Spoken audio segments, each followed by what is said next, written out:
Hi అండి. ఈరోజు నేను వేడివేడిగా ఎగ్ కర్రీ చేస్తున్నా అండి.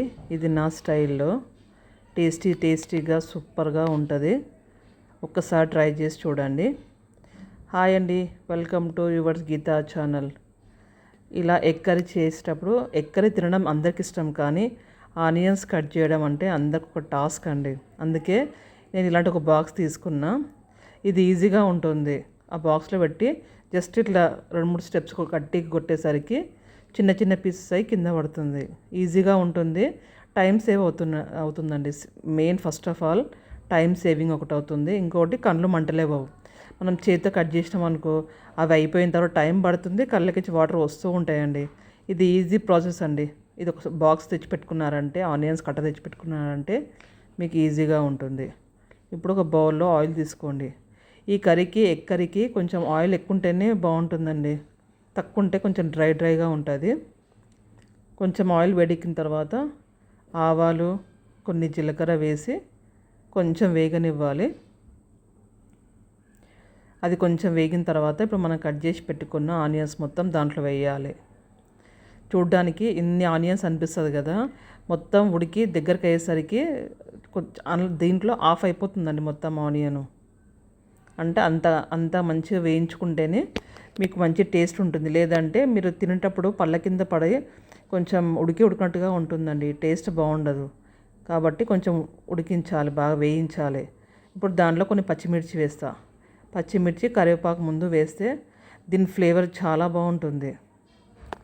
రెండు కలిపి కొద్దిగా పసుపు వేయాలి. కొంచెం పసుపు వేసి కలుపుకోవాలి.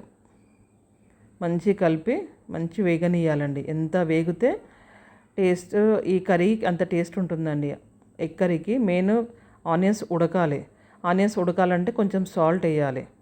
ఇది నా టిప్ అండి. ఏదైనా ఉడకాలంటే ముందు కొంచెం ఆనియన్లో కొంచెం ఉప్పు వేసినాం అనుకోండి, అది వాటర్ కొంచెం రిలీజ్ అయ్యి మంచి వేగిపోతుంది మీకు ఆనియన్. మనం ఎగ్ కర్రీలో వాటర్ వేయం కదండి, అందుకే ఇది ఇట్లా కొంచెం సాల్ట్ వేసినాం అనుకోండి మంచిగా ఉడికిపోతుంది. ఆనియన్ అనేది కొంచెం సాఫ్ట్ అవుతుంది. కొంచెం మూత పెట్టి ఒక 5 మినిట్స్ ఆగాలి. ఒక 5 మినిట్స్ ఆగితే అంత టైంలో మొత్తం మంచిగా వేగిపోతుందండి. చూడండి మొత్తం ఎట్లా వేగిపోయిందో. సగం అయిపోయింది, నేను వేసిన ఆనియన్లో సగం అయిపోయింది. ఇప్పుడు కొంచెం అల్లం వెల్లుల్లి పేస్ట్. ఈ అల్లం వెల్లుల్లి పేస్ట్ మనం ఇంట్లో దంచుకుంటే టేస్ట్ బాగుంటుంది, న్యాచురల్ ఉంటుంది. ఇది బయట అవి కొంచెం కెమికల్స్ ఉంటాయి కాబట్టి హోమ్మేడ్ చేసుకోవడం బెటర్. ఇప్పుడు దాంట్లో కొంచెం కారం వేసుకోవాలి. మనం ఆల్రెడీ కొంచెం పచ్చిమిర్చి వేసాం కదా, కారం కొంచెం తగ్గించి వేసుకోవాలి. మంచిగా వేసుకున్న తర్వాత మంచిగా కలుపుకొని మొత్తం ఆనియన్స్కి పట్టాలి. మనం వేసింది మొత్తము కారము, అల్లం పేస్ట్ మంచి పట్టుకుంటేనే ఆ ఫ్లేవరే బాగుంటుంది. మళ్ళీ ఒక 2 మినిట్స్ మూత పెట్టి కొంచెం మగ్గిన తర్వాత తీసి మళ్ళీ ఒకసారి కలుపుకోవాలి. ఇది కొంచెం లో ఫ్లేమ్లో పెట్టి చేసుకోవాలి. కొంచెం మీడియం ఫ్లేమ్లో పెడితే బాగుంటుంది. పెద్ద ఫ్లేమ్ పెట్టినామనుకో కర్రీ మాడిపోతుంది, ఆనియన్ ఉడకదు. ఇప్పుడు కొంచెం వేగిన తర్వాత ఇప్పుడు ఎగ్స్ వేసుకోవాలి. మీకు ఎన్ని ఎగ్స్ వేసుకోవాలనుకుంటున్నారో మీరు అన్ని ఎగ్స్ వేసుకోవచ్చు. ఎగ్స్ వేసి కలిపితే మళ్ళీ మొత్తం చితికిపోతాయి అన్నమాట ఎగ్స్. కలపకుండా జస్ట్ అలా కొట్టి అట్లా కొంచెం దూరం స్ప్రెడ్ చేసి కొంచెం క్యాప్ పెట్టి పెట్టాలి. ఒక 5 మినిట్స్ పెట్టినామంటే మీకు వేడి ఎగ్ కర్రీ రెడీ అవుతుంది. చూడండి అలాగే పెట్టాలి, దాన్ని ఏం కదిలియద్దు. కదిలించినామంటే ఆ ఎగ్ షేప్ అనేది పోతుంది.